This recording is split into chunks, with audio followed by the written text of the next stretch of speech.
Assalamualaikum warahmatullahi wabarakatuh. Perkenalkan kami dari kelompok 4. Saya Nabila Cantika dan teman saya Kilan Suri.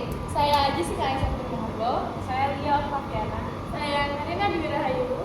Baik, di sini kami akan menjelaskan mengenai strategi belajar agar menjadi lulusan terbaik yang cum laude. Ada 6 poin, di mana yang pertama yaitu manajemen. Manajemen yang dimaksud itu adalah manajemen waktu. Solusinya yaitu membuat jadwal belajar yang konsisten. Manajemen waktu adalah kunci utama dalam menempuh pendidikan, di mana kita harus membuat jadwal yang konsisten agar pembelajaran kita itu menjadi lebih teratur. Karena apabila kita tidak memanajemen waktu dengan baik, maka materi yang kita dapat atau tugas-tugas yang kita dapat akan menumpuk, dan itu akan menyebabkan kita menjadi lebih stres dalam menghadapi tugas-tugas yang ada. Kemudian aktif di kelas akan dilanjutkan oleh teman saya. Baik, terima kasih kepada moderator.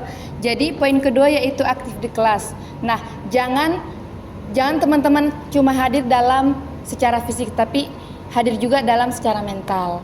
Jadi cara membuat kita aktif di kelas yang pertama itu rajin bertanya dan diskusi. Jadi teman-teman jangan malu, jangan takut untuk bertanya jika ada materi yang tidak diketahui.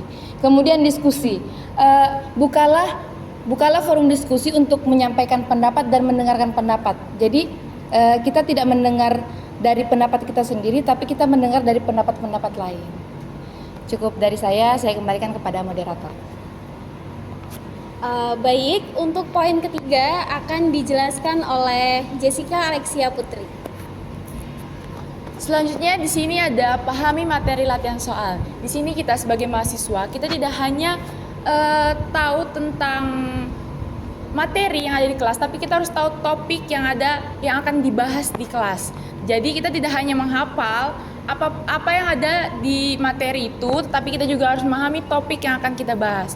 Dan juga saat melakukan latihan soal, kita juga harus memahami latihan soal itu seperti apa, dan kita juga harus paham konsepnya. Jadi saat kita mengerjakan latihan soal, kita tahu apa yang akan kita jawab, terlebih-lebih apalagi kita mengetahui topik pembahasan yang akan kita pelajari nantinya.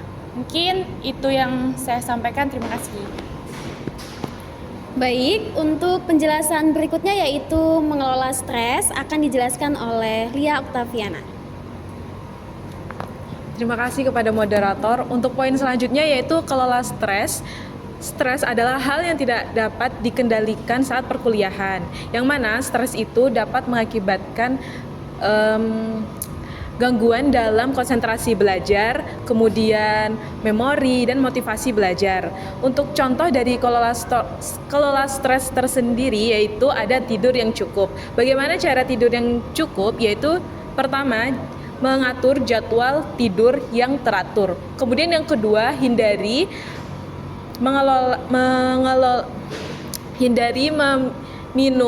mengkonsumsi kafein atau alkohol. Kemudian menciptakan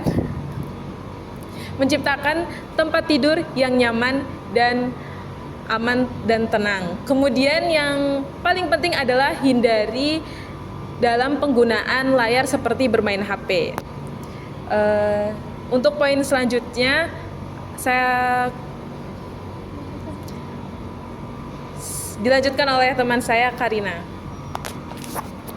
Oke, untuk poin selanjutnya itu ada bangun relasi dengan dosen maupun teman.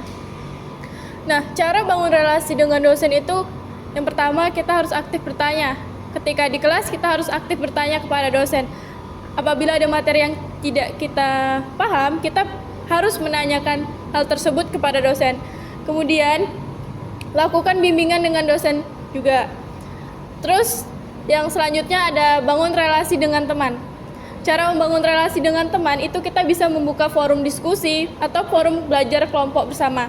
Selain itu kita juga bisa mengikuti berbagai organisasi yang dimana di organisasi tersebut itu banyak orangnya. Jadi kita bukan hanya membangun relasi dengan teman sekelas, tetapi kita juga bisa membangun relasi dengan teman dari kelas lain maupun dari prodi lain. Jadi relasi kita itu lebih luas lagi.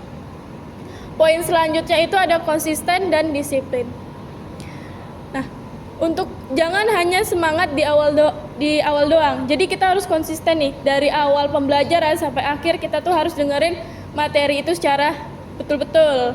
Kemudian ada disiplin. Disiplin di sini bukan hanya datang ke kelas dengan tepat waktu, tetapi juga harus benar-benar memperhatikan apa yang disampaikan oleh dosen. Terus mengumpulkan tugas tepat waktu itu juga termasuk di poin disiplin. Sekian dari penjelasan dari saya kembalikan kepada moderator. Baik, mungkin hanya itu saja penjelasan dari kami mengenai strategi belajar agar menjadi lulusan terbaik yang kumlaut. Kurang lebihnya kami mohon maaf. Mungkin ada jargon dari kelompok kami. Kelompok 4 Cak Menyala. Iya. 1, 2, 3. Kelompok 4 Cak Menyala.